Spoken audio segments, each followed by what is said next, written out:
Istanbul, দুই মহাদেশের মিলনস্থল। Ottoman সাম্রাজ্যের রাজধানী। এই শহরের প্রতিটি গলিতে লুকিয়ে আছে ইতিহাস।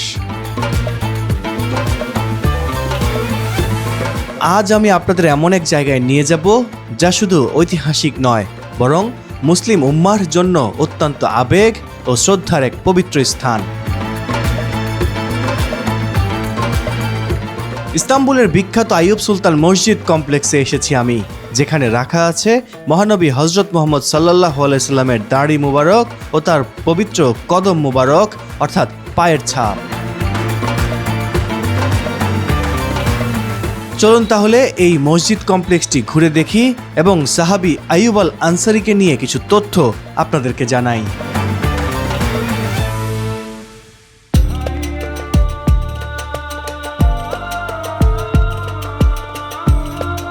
আসসালামু আলাইকুম। তুরস্কের ইস্তাম্বুল থেকে আপনাদের স্বাগত জানাচ্ছি আমি আল কাসির। আমি এখন আছি আইয়ুব সুলতান মসজিদ এবং আইয়ুব সুলতান মাজার কমপ্লেক্সে। ওই যে দেখা যাচ্ছে, এটা হচ্ছে আইয়ুব সুলতান মসজিদ, আর ওই যে কর্নারটা দেখা যাচ্ছে এটা হচ্ছে আইয়ুব সুলতান মাজার। চলুন এক এক করে আপনাদেরকে ভিতরে নিয়ে যাই। প্রথমে মাজারটা দেখব, তারপরে মসজিদটা দেখব। মসজিদ প্রাঙ্গণে পা রাখতেই এক অদ্ভুত প্রশান্তি আপনাকে ছুঁয়ে যাবে। এটি ইস্তাম্বুলের প্রথম মসজিদ, যা অটোম্যানরা কনস্টান্টিনোপল বিজয়ের পর অর্থাৎ 1458 সালে নির্মাণ করেছিল। চারপাশে অটোম্যান স্থাপত্য, বিশাল সব গাছ আর বাতাসে ভেসে আসা আধ্যাত্মিক আবহ সত্যি অন্যরকম অনুভূতির জায়গা। এই মসজিদের নামকরণ করা হয়েছে মহান সাহাবী আবু আইয়ুব আল আনসারীর নামে। ইসলামের ইতিহাসে তার মর্যাদা অত্যন্ত উচ্চ। তার মাজার এই মসজিদ প্রাঙ্গণে অবস্থিত। মাজারের ভেতরে প্রবেশ করতে একটা অন্যরকম অনুভূতি কাজ করলো।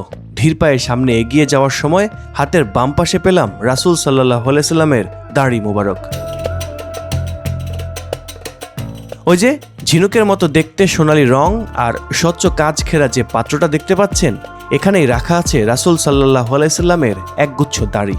তার পাশেই রাখা রাসূল সাল্লাল্লাহু আলাইহি সাল্লামের নিজ হাতে রোপণ করা একটি গাছের পাতা, আর পাতার উপর রাখা ছোট্ট পাথরটি তার সমাধি থেকে আনা হয়েছে। এরপর এক কদম সামনে আগাতেই হাতের ডান পাশে দেখতে পেলাম রাসূল সাল্লাল্লাহু আলাইহি সাল্লামের কদম মোবারক অর্থাৎ পায়ের ছাপ। এটি দেখে আমি আবেগে আপ্লুত হয়ে পড়েছিলাম। ভিড়ের মধ্যে নিজেকে সামলে ধীর পায়ে আরেকটু এগিয়ে গেলাম।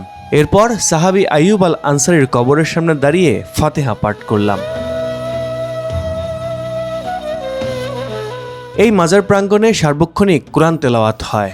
এখানকার পরিবেশ আমাকে রীতিমতো মুগ্ধ করেছে, সেই সাথে ভাবনার জগতে ডুবিয়ে দিয়েছে। আইয়ুব সুলতানের মাজার থেকে বের হলাম, এবার যাচ্ছে হচ্ছে মসজিদের দিকে। এই যে হাতের বাম পাশে এটা হচ্ছে মসজিদ।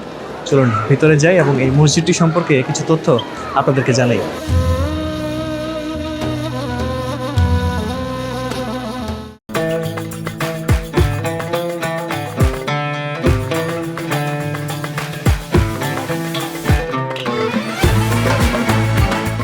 প্রিয় নবী সাল্লাল্লাহু আলাইহি সাল্লাম যখন মক্কা থেকে মদিনায় হিজরত করেছিলেন, তখন মদিনার প্রতিটি মানুষ তাকে নিজ ঘরের মেহমান হিসেবে পেতে চেয়েছিলেন। কিন্তু আল্লাহ তাআলার নির্দেশে রাসূল সাল্লাল্লাহু আলাইহি সাল্লামের উটটি যার বাড়ির সামনে গিয়ে বসেছিলেন, তিনি আর কেউ নন, এই মহান সাহাবী আবু আইয়ুব আনসারী রাদিয়াল্লাহু তাআলা আনহু। তার ঘরেই রাসূল সাল্লাল্লাহু আলাইহি সাল্লাম দীর্ঘ 7 মাস অবস্থান করেছিলেন। 674 খ্রিস্টাব্দে উমাইয়া খলিফাতের সময় মুসলিম বাহিনী যখন প্রথমবার কনস্টান্টিনোপল অর্থাৎ বর্তমান ইস্তাম্বুল অবরোধ করে, তখন বৃদ্ধ বয়সেও আবু আইয়ুব আনসারী রাদিয়াল্লাহু তাআলা আনহু সেই অভিযানে অংশ নেন এবং যুদ্ধের সময় রোগাক্রান্ত হয়ে এই শহরের দেয়ালের কাছেই শাহাদাত বরণ করেন। তার ওসিয়ত অনুযায়ী তাকে এই দেয়ালের কাছেই দাফন করা হয়। 1453 সালে সুলতান মুহাম্মদ আল ফাতেহ যখন কনস্টান্টিনোপল বিজয় করেন, তখন তার আধ্যাত্মিক শিক্ষক বা গুরু আকসাম সাদ্দিন অলৌকিকভাবে সাহাবী আবু আইয়ুব আনসারী রাদিয়াল্লাহু তাআলা আনহুর হারিয়ে যাওয়া কবরটি খুঁজে বের করেন। বিজয় অর্জনের পর 1458 সালে সুলতান ফাতেহ এই কবরের পাশে ইস্তাম্বুলের প্রথম বড় মসজিদ কমপ্লেক্সটি নির্মাণ করেন। অটোমান সাম্রাজ্যের সময় এই মসজিদটির রাজনৈতিক ও রাজকীয় গুরুত্ব ছিল অপরিসীম। প্রতিটি নতুন অটোমান সুলতান যখন সিংহাসনে বসতেন, তখন এই আইয়ুব সুলতান মসজিদে একটি বিশেষ অনুষ্ঠান হতো। সেখানে সুলতানের কোমরে উসমানীয় বংশের প্রতিষ্ঠাতা প্রথম উসমানের তলোয়ার বেঁধে দেওয়া হতো, যা ছিল তাদের রাজ্যাভিষেকের মূল আনুষ্ঠানিকতা। 1766 সালে এক ভয়াবহ ভূমিকম্পে মারাত্মকভাবে ক্ষতিগ্রস্ত হয় মসজিদটি। পরবর্তীতে সুলতান তৃতীয় সেলিম 1800 সালে মসজিদটি ভেঙে সম্পূর্ণ নতুনভাবে এটি পুনর্নির্মাণ করেন। মসজিদটির বর্তমান রূপ মূলত অটোমান বারক স্থাপত্য শৈলীর। এর মূল হলের উপর একটি বিশাল গম্বুজ রয়েছে এবং চারপাশে আধা গম্বুজ দিয়ে ঘেরা। মসজিদটিতে দুটি চমৎকার মিনারও রয়েছে। মসজিদের ভেতরের চত্বরে একটি বিশাল এবং প্রাচীন চেনার গাছ আছে, ইংরেজিতে যাকে প্লেন ট্রি বলা হয়। লোকমুখে প্রচলিত আছে সুলতান ফাতেহ যখন সাহাবীর কবরটি চিহ্নিত করেছিলেন, তখন সেখানে এই গাছটি রোপণ করা হয়েছিল। বড় গম্বুজ, দুটি মিনার, অলংকৃত অভ্যন্তরীণ নকশা এবং সুন্দর প্রাঙ্গণ এর বিশেষ বৈশিষ্ট্য। মসজিদটি ইস্তাম্বুলের ঐতিহাসিক আইয়ুব সুলতান এলাকায় গোল্ডেন হর্নের একদম কাছে। এটি তুরস্কের অন্যতম জনপ্রিয় ধর্মীয় ও ঐতিহাসিক পর্যটন স্থল। আইয়ুব সুলতান মসজিদ এবং আইয়ুব সুলতানের মাজার দেখে বের হয়ে গেলাম। আমি এখন আছি সেই চত্বরে যেখান দিয়ে আমরা প্রথমে প্রবেশ করেছিলাম, এ গেট। এখন আমরা বেরোবো সি গেট দিয়ে। এখানে 3টা গেট আছে, এ বি সি।